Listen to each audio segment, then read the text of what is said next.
como dijo el hermano Malcolm, declaramos nuestro derecho en esta tierra de ser un hombre, de ser un ser humano,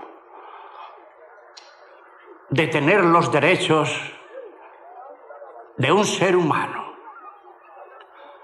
de ser respetado como ser humano en esta sociedad, en esta tierra, en este día, y que pensamos convertir en realidad a cualquier precio. Es absolutamente necesario.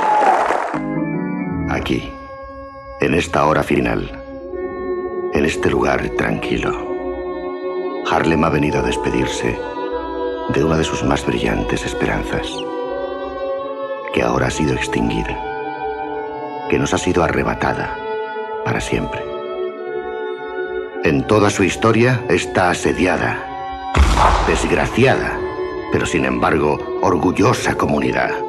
Jamás había tenido a un joven campeón más valiente que este afroamericano, que yace ante nosotros y sigue invicto.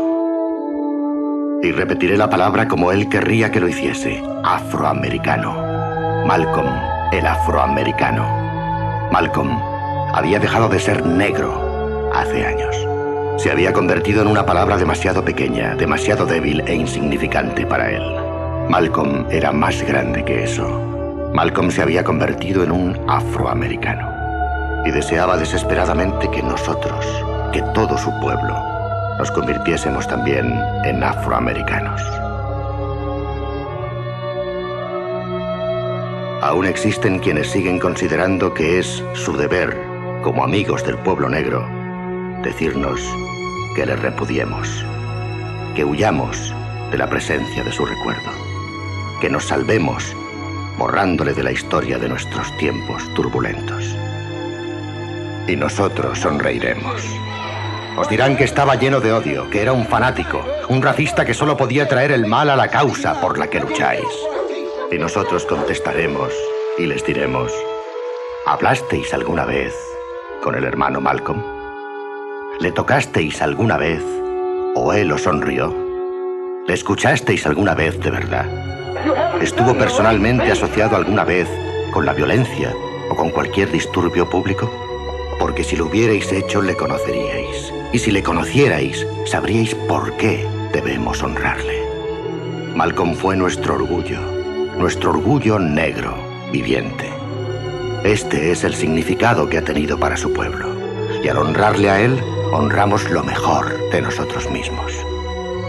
No importa cuánto hayamos diferido de él o entre nosotros sobre su valor como hombre. Dejemos que su partida sirva tan solo para acercarnos ahora los unos a los otros, entregando sus restos mortales a la tierra, la madre común de todos, seguros en el conocimiento de que lo que entregamos a la tierra ya no es un hombre, sino una semilla que tras el invierno de nuestro descontento resurgirá para encontrarnos. Y entonces le reconoceremos por lo que fue y es: un príncipe.